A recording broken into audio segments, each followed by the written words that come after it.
오늘 말씀의 제목은 찬송과 칭찬입니다.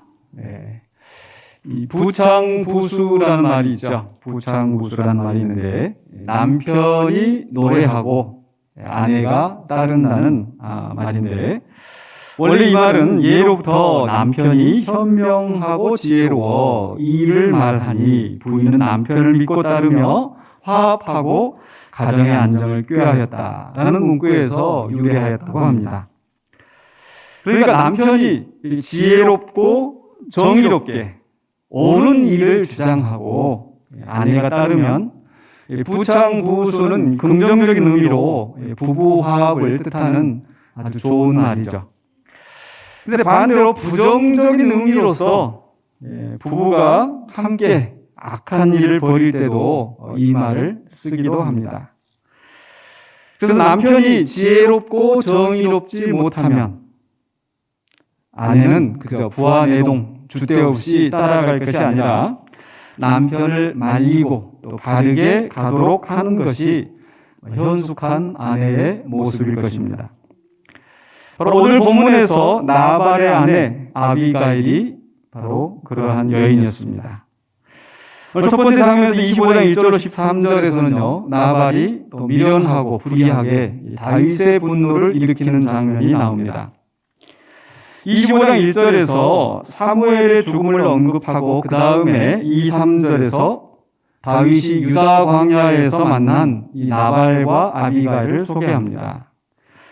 이 나발은 갈렙 족속으로서 유다 지파에 속하여 다윗과 같은 지파의 사람입니다. 그는 엄청난 부자였습니다. 그의 아내 또 아비가일은 아주 총명하고 또 아름다운 사람이었습니다. 그런데 아비가일과 달리 나발은 아주 고집스럽고 악한 사람이라고 소개하고 있습니다. 이 나발에게는 양이 3,000마리, 염소가 1,000마리가 있었는데 이 다윗과 그의 사람들이 그 양떼와 염소떼를 지켜주었습니다. 그래서 다윗은 나발이 양털을 깎는 날에, 양털을 깎는다는 것은 추수하는 날과 같습니다. 이 사원 10명을 보내 양식과 고기를 원조해달라고 요청을 했습니다. 이것은 다윗과 그의 사람들이 한 수고와 노동에 대한 정당한 대가를 요구한 것입니다. 또 왕이 백성을 보호하였을 때 그 백성들이 세금을 바치는 것과 같은 원리입니다. 지금 이 상황에서 이 양식은 다윗과 그의 사람들이 광야에서 생존하기 위해 또 꼭 필요한 것이었습니다. 그런데 나발은 다윗의 사원들에게 다윗을 조롱하고 다윗을 두고 조롱하며 원조를 거부했습니다. 25장 10절인데요. 나발이 다윗의 사원들에게 대답하여 이르되 다윗은 누구며 이새의 아들은 누구냐? 요즘에 각기 주인에게서 억지로 떠나는 종이 많도다. 다윗은 누구며 이새의 아들은 누구냐라는 질문은 요즘 쉽게 하는 말로 뭡니까? 죄송합니다. 네, 제가 말 안 해도 하시는데 듣보잡이다 뭐 이렇게 하는 건데, 이 듣보잡이라고 조롱을 하는 것입니다. 또 주인에게서 억지로 떠나는 종이라고 하는 것은 다윗을 반역자 또 배신자로 취급을 하며 모욕하는 말입니다. 그러나 24장에서 바로 앞에서 다윗은 사울을 죽일 수 있는 상황에서도 사울을 해치지 않음으로써 그에게 반역이나 배신의 의도가 없다는 것을 분명히 보여주었습니다. 그래서 나발이 조롱하고 있는 말은 요즘 말로 하면 허위사실 유포에 의한 명예훼손죄나 모욕죄에 해당하는 말입니다.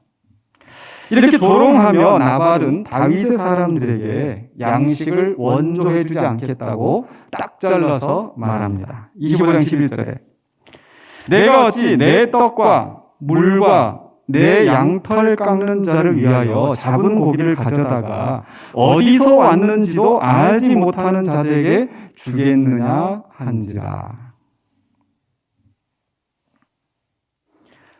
이 사원들을 통해 이 나발이 모욕하는 말을 전해 들은 다윗은 대노하여 사람들을 무장시켜 나발을 치러 올라갑니다. 25장 13절에 다윗이 자기 사람들에게 이르되 너희는 각기 칼을 차라 하니 각기 칼을 차매 다윗도 자기 칼을 차고 400명가량은 데리고 올라가고 200명은 소유물 곁에 있게 하니라. 400명을 데리고 지금 나발 집을 치러 가는 거죠. 이런 다윗의 모습은 앞장에서 사울을 해치지 않던 때와 전혀 딴판으로 보입니다. 지금 다윗은 이 모욕을 참지 못하고 굉장히 흥분하여 400명의 군사들을 동원해서 나발의 집을 다 쓸어버리려고 하고 있습니다. 만약 이대로 가면 다윗은 동족을 공격하고 무고한 피를 흘린 죄를 짓게 됩니다. 그런데 다행히 다윗이 그런 죄를 짓지 않도록 나발의 아내 아비가일이 나섭니다. 두 번째 장면에서 14절로 35절에 이 다윗의 분노를 진정시키는 아비가일이 나옵니다. 이 나발이 다윗의 전령들을 홀대하고 조롱한 것을 옆에서 지켜본 하인 중에서 하나가 이 사태가 심상치 않은 것 같아서 지혜로운 여주인 아비가일에게 즉시 상황을 알렸습니다. 25장 14절입니다. 하인들 가운데 하나가 나발의 아내 아비가일에게 말하여 이르되 다윗이 우리 주인에게 문안하러 광야에서 전령들을 보냈거늘 주인이 그들을 모욕하였나이다. 그리고 다윗과 그의 사람들이 그동안 나발의 집을 위해 어떻게 수고하였는지를 설명합니다. 25장 15절 16절에 우리가 들에 있어 그들과 상종할 동안에 그 사람들이 우리를 매우 선대하였으므로 우리가 다치거나 이런 것이 없었으니 우리가 양을 지키는 동안에 그들이 우리와 함께 있어 밤낮 우리에게 담이 되었습니다. 그 다음에 왜 그럼 하인들이 나발을 말리지 못하고 아비가를 찾아왔는지 설명합니다. 17절에 그런즉 이제 당신은 어떻게 할지를 알아 생각하실지니 이는 다윗이 우리 주인과 주인의 온 집을 해하기로 결정하였음이니이다. 주인은 불량한 사람이라 더불어 말할 수 없나이다 하는지라. 이 나발은 더불어 말할 수 없는 사람, 곧 한마디로 말이 통하지 않는 사람이라는 거죠. 왜냐하면 이 나발은 미련하고 불손할 뿐만 아니라 고집까지 세서 다른 사람의 말을 아예 들으려고 하지 않기 때문입니다. 자기만 옳은 거죠. 그래서 지혜로운 여인 아비가일은 남편에게 말하지 않고 급히 양식을 챙겨서 다윗에게로 찾아갔습니다. 그때 다윗은 나발의 집으로 지금 쳐들어오고 있는 상황이었습니다. 이때 다윗의 분노와 복수의 의지가 21절과 22절에 잘 나타나 있습니다. 21절에 다윗이 이미 말하기를 내가 이자의 소유물을 광야에서 지켜 그 모든 것을 하나도 손실이 없게 한 것이 진실로 허사라. 그가 악으로 나의 선을 갚는도다. 다윗은 나발이 자신의 선행을 무시할 뿐만 아니라 사울에게 쫓기는 자신의 처지를 조롱하고 비방함으로 이 치욕과 배신감에 떨며 나발과 그 집을 다 쓸어버리려고 오는 길이었습니다. 그래서 22절에 내가 그에게 속한 모든 남자 가운데 한 사람이라도 아침까지 남겨두면 하나님은 다윗에게 벌을 내리시고 또 내리시기를 원하노라 하였더라. 정말 이게 다윗의 모습인가 싶을 정도로 다윗은 굉장히 흥분해 있습니다. 이렇게 다윗이 복수심에 불타 나발의 집을 몰살시키려고 하는데 다행히 아비가일이 찾아와서 다윗에게 선처를 구하며 참극을 막고자 했습니다. 아비가일은 다윗을 만나자마자 바로 타고 가던 나귀에서 내려 다윗 앞에 바짝 엎드려 잘못된 것을 시인하고 용서를 구합니다. 24절에 그가 다윗의 발에 엎드려 이르되 내 주여 원하건대 이 죄악을 나 곧 내게로 돌리시고 여종에게 주의 귀에 말하게 하시고 이 여종의 말을 들으소서. 이 나발이 굉장한 부자였기 때문에 아비가일도 또 귀부인이었을 텐데 지금 쫓겨다니는 다윗에게 지금 바짝 엎드려서 이 여종의 말을 들어달라고 호소하는 거죠. 25절 계속해서 원하옵나니 내 주는 이 불량한 사람 나발을 개의치 마옵소서. 그의 이름이 그에게 적당하니 그의 이름이 나발이라. 그는 미련한 자니이다. 여종은 내 주께서 보내신 소년들을 보지 못하였나이다. 남편을 두고 이렇게 말하는 것이 심하게 들릴 수도 있겠지만 이것은 나발이 한 행동이 그만큼 미련하고 불량했다는 것을 시인하고 대신 사죄하는 것입니다. 그러면서 하는 말이 25장 26절에 내 주의 손으로 피를 흘려 친히 보복하시는 일을 여호와께서 막으셨으니 내 주의 원수들과 내 주를 헤아려 하는 자는 나발과 같이 되기를 원하나이다. 아비가일은 지금 단지 이 나발의 집을 구하려고 하는 것이 아니라 다윗으로 하여금 복수심에 나발과 그 집을 몰살시켜 무고한 피를 흘리는 죄를 짓지 못하도록 하나님께서 막으시는 것이라고 합니다. 그리고 계속 28절에 여호와께서 반드시 내 주를 위하여 든든한 집을 세우시리니 이는 내 주께서 여호와의 싸움을 싸우시며 내 주의 일생에 내 주에게서 악한 일을 찾을 수 없음이니이다. 즉 아비가일은 다윗이 사울의 살해 위협을 받으며 쫓겨다니고 있지만 하나님께서 다윗을 이스라엘의 왕으로 세우실 것을 확신했습니다. 그리고 그 이유로서 다윗은 악한 죄를 짓지 않았고 오직 충성스럽게 하나님의 뜻을 따라 하나님의 싸움을 싸웠기 때문이라고 합니다. 그렇기 때문에 이 나발의 미련하고 불량한 행위에 대해 다윗 자신이 직접 보복하여 그 손으로 피를 흘리게 하는 죄를 지어 나중에 왕이 되었을 때 후회하게 되지 않도록 하라고 충원하는 것입니다. 그게 바로 30절 31절에 있죠. 여호와께서 내 주에 대하여 하신 말씀대로 모든 선을 내 주에게 행하사 내 주를 이스라엘의 지도자로 세우실 때에 내 주께서 무죄한 피를 흘리셨다든지 내 주께서 친히 보복하셨다든지 함으로 말미암아 슬퍼하실 것도 없고 내 주의 마음에 걸리는 것도 없으시리니 다만 여호와께서 내 주를 후대하실 때에 원하건대 내 주의 여종을 생각하소서 하니라. 아비가일의 충언을 듣고 다윗은 즉시 마음을 바꾸고 아비가일에게 이렇게 말합니다. 32절에 다윗이 아비가일에게 이르되 오늘 너를 보내어 나를 영접하게 하신 이스라엘의 하나님 여호와를 찬송할지로다.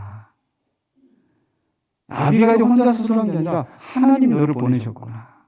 하나님의 말씀으로 받아들이는 겁니다. 다윗은 단지 아비가일의 말과 지혜가 아니라 그 이면에 아비가일을 통해 다윗을 바른 길로 인도하시는 하나님을 찬송하고 있습니다. 그 다음에 또 아비가일을 칭찬합니다. 33절에 또 내 지혜를 칭찬할지며 또 내게 복이 있을지로다. 오늘 내가 피를 흘릴 것과 친히 복수하는 것을 내가 막았느니라. 궁극적으로 하나님이 하시는 일이지만 아비가일은 지혜와 용기를 가지고 나서서 다윗에게 선한 영향력을 끼쳤기 때문에 다윗은 아비가일을 칭찬하고 있습니다. 그렇게 아비가일이 막지 않았다면 다윗은 큰 죄를 짓게 되었을 것이라고 시인합니다. 34절에 나를 막아 너를 해하지 않게 하신 이스라엘의 하나님 여호와의 살아계심을 두고 맹세하노니 내가 급히 와서 나를 영접하지 아니하였다면 밝는 아침에는 과연 나발에게 한 남자도 남겨두지 아니하였으리라 하니라.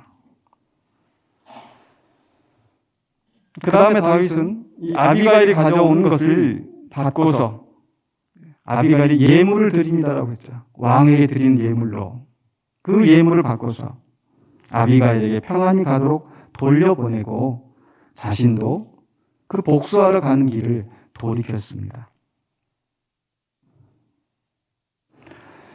다윗도 인간인지라 순간적으로 흥분을 참지 못하고 복수심에 사로잡혀 나발과 그 온 집을 몰살시킬 뻔했는데 하나님은 지혜로운 아비가일을 통하여 다윗을 죄에 빠지지 않게 보호하셨습니다. 아비가일은 또한 다윗의 무죄함 그리고 다윗을 왕으로 세우실 하나님의 뜻을 분별하여 지혜롭게 그리고 용기를 가지고 나서서 다윗을 선한 길로 가도록 도왔습니다. 여기서 우리는 다윗의 행동 또한 칭찬받을 만하다고 말할 수 있겠죠. 다윗은 자기 감정과 주장을 앞세우지 않고 다윗은 지금까지 아집의 사람이 아니고 순종의 사람이었잖아요. 사람들에 대해서도 아비가일의 바른 말을 듣고 즉시 마음을 바꿨기 때문입니다.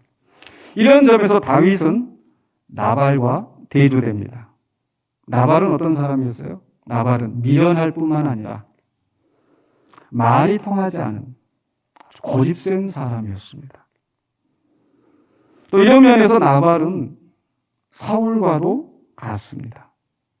사울 역시 요나단이 충언을 해도 그 신하들이 충언을 해도 전혀 귀담아 듣지 않고 또 그 스스로 다윗이 죄가 없고 또 하나님이 그를 왕으로 세우실 것을 안다고 하면서도 오직 복수심에 사로잡혀 다윗을 죽이려고 했기 때문입니다. 그 뒤로 결과가 어떻게 됐습니까? 25장 36절 44절에서 나발의 죽음과 아비가일의 재혼이 나오는데요. 36절에 아비가일이 나발에게로 돌아오니 그가 왕의 잔치와 같은 잔치를 그의 집에 배설하고 크게 취하여 마음에 기뻐함으로 아비가일이 밝는 아침까지는 아무 말도 하지 아니하다가 아비가일이 집에 돌아와 보니 나발이 큰 잔치를 벌이고 자신은 술에 취해 있었습니다.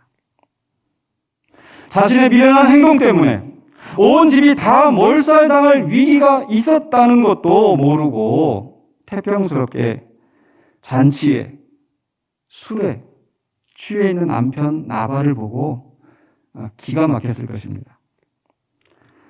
멀쩡해도 말이 잘 통하지 않는데 술 취한 상태에서야 더 말할 것도 없으니 아비가일은 그 밤에 아무 말도 하지 않았습니다.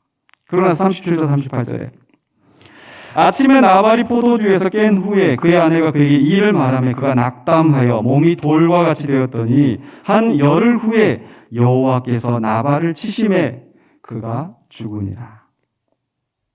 다음날 아침 나발은 아비가일에게서 자초지종을 듣고서 큰 충격을 받았습니다.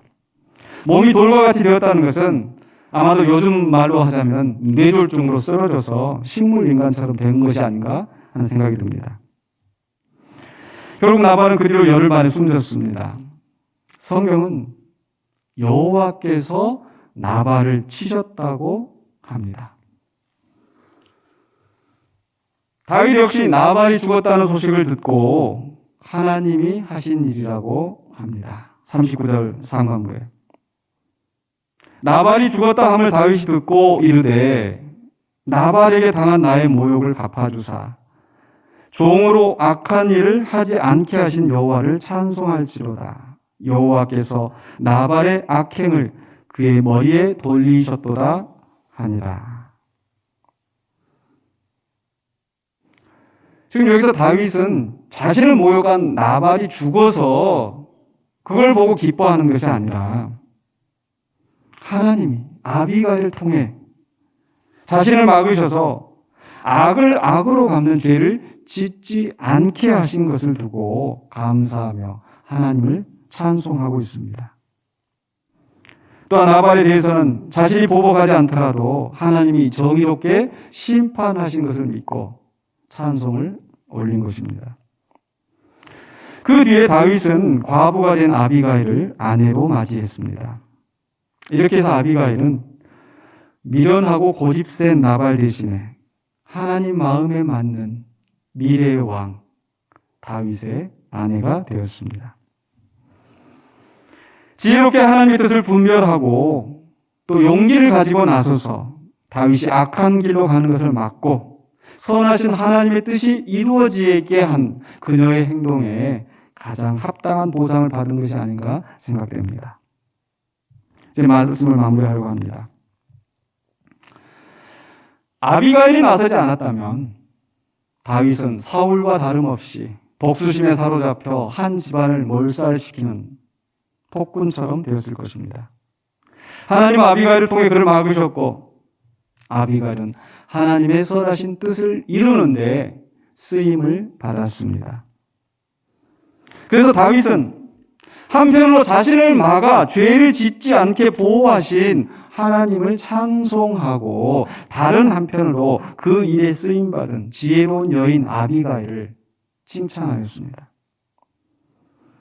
오늘 이 기사를 통해 얻는 교훈은 무엇입니까? 하나님은 때때로 사람들을 사용해서 우리를 바른 길로 인도하십니다. 어떤 때는 성령을 통해서 급한 마음으로 우리에게 감동을 주시기도 하지만 다른 사람들을 통해서 하나님의 뜻을 깨닫게 하시는 거죠. 그러므로 나발처럼 미련하고 고집센 인간이 되지 말고 다윗처럼 다른 사람의 말에도 귀를 기울임으로 바른 길을 분별하여 처신해야 합니다. 또한 우리는 아비가일처럼 지혜롭게 하나님의 뜻을 분별하고 또 필요할 때 용기 있게 나서서 바른 말을 하고 바른 일을 행하는 사람이 되어야겠습니다. 이것은 비단 남편과 아내의 이야기가 아니라 모든 인간 관계에서 적용되는 교훈일 것입니다. 가정이든 직장이든 또는 믿음의 공동체 안에서든 어느 곳에서든지 우리는 선한 말에 귀를 기울여 자신의 잘못된 것을 바로 잡아야 하고 또 다른 사람이 잘못된 길로 갈 때에 아비가일처럼 온유하게 권면하여 바른 길로 갈 수 있도록 도와야겠습니다. 저는 오늘의 이 말씀이 특히 우리 공동체의 상황에도 잘 적용되는 것 같아서 많이 은혜가 되었습니다. 하나님 가장 필요한 때 정말 드라마틱하게 제가 새벽 묵상에서 나눈 말씀처럼 드라마틱하게 선한 응답과 구원을 주셨기 때문에 우리는 하나님을 찬송합니다. 또한 그 일이 이루어지도록 곳곳에서 성도들이 지혜롭게 또 용기를 가지고 나서서 하나님의 선하신 결정을 이루는 데 참여하였습니다. 그렇기 때문에 성도들 한 사람 한 사람 정말 칭찬을 받을 만합니다. 앞에서 나서 정말 힘을 다해 수고한 성도들은 말할 것도 없고 또 조용히 보이지 않는 곳에서 교회를 위해 간절히 기도하면서 또 필요한 때는 다 나와서 성도들이 연합하여 크신 하나님의 일을 이루었습니다. 지난 금요일 공동회에 참여하기 위해서 나오시는 한 분 한 분 성도님을 보고 저는 정말 큰 위로와 힘을 얻었습니다. 아마 참여하신 성도들 모두 서로를 보면서 같은 감동을 받으셨을 것이라고 믿습니다.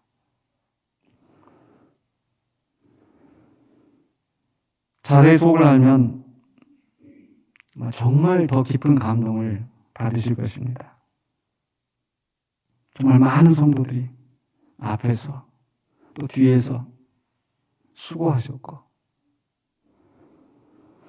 또 지난 금요일 당일에도 성도들 개개인이 정말 힘든 상황에서도 교회를 위하여 공동체를 위하여 하나님의 나라와 의를 위하여 어려운 발걸음을 마다하지 않고 그 자리에 참여하셨습니다.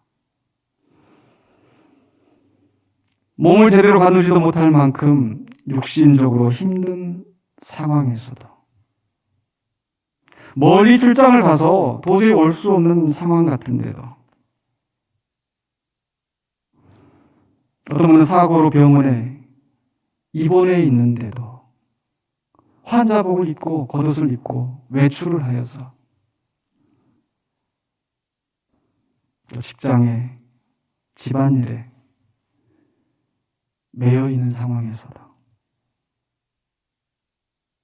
일일이 다 열거할 수 없을 정도로 정말 많은 사연들이 있었는데 그 모든 것을 참고 견디고 극복하면서 성도들이 그 자리에 참여하셔서 또 그 자리에 못 오신 분들은 다른 방법으로 참여하시면서 하나님의 선하신 뜻을 이루는 데 동참하셨습니다. 성도들의 마음을 감동하셔서 이 모든 일을 이루신 하나님을 찬송하고 그분께 감사와 영광을 올려드리십시다. 또 아울러서 그 선한 일에 동참하신 성도들을 서로 칭찬하기를 원합니다. 옆에 보고 한 인사하실까요? 정말 수고하셨습니다. 정말 수고하셨습니다. 정말 수고하셨습니다. 네.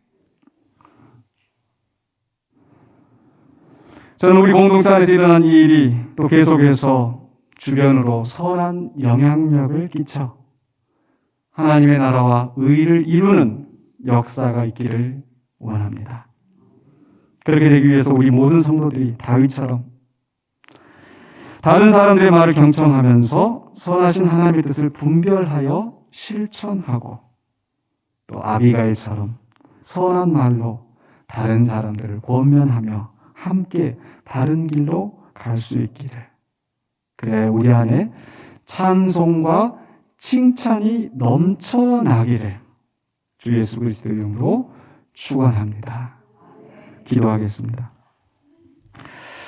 사랑해 주는 은혜를 감사합니다. 우리 가운데 놀라운 일을 이루신 하나님, 또한 우리의 마음을 감동하셔서 그 일에 동참하게 하신 하나님의 역사를 위하여 감사합니다. 때로 우리가 이성을 잃고 또 흥분하여서 잘못된 길로 가려 할지라도 서로를 권면하고 낙심할 때 서로를 위로하며 함께 나아갈 수 있는 공동체로 세워주심을 감사합니다. 우리가 온전히 이 가운데 하나님의 뜻을 분별하여 하나님이 원하시는 하나님의 마음에 맞는 교회 공동체가 되어서 성도들이 되어서 주님이 원하시는 그 일들을 이루어가기를 원합니다. 우리는 연약하고 부족하오나 성령님께서 우리의 마음을 주장하여 주시고 우리 공동체를 붙잡아 주셔서 이 삶을 감당할 수 있도록 도와주시옵소서. 지금까지 붙들어 주시고 인도해 주신 하나님 은혜에 감사드립니다. 앞으로 또한 함께 하시고 역사하실 걸 믿고 감사를 드립니다. 주여 도와주시옵소서. 예수 그리스도 이름으로 기도하옵나이다. 아멘.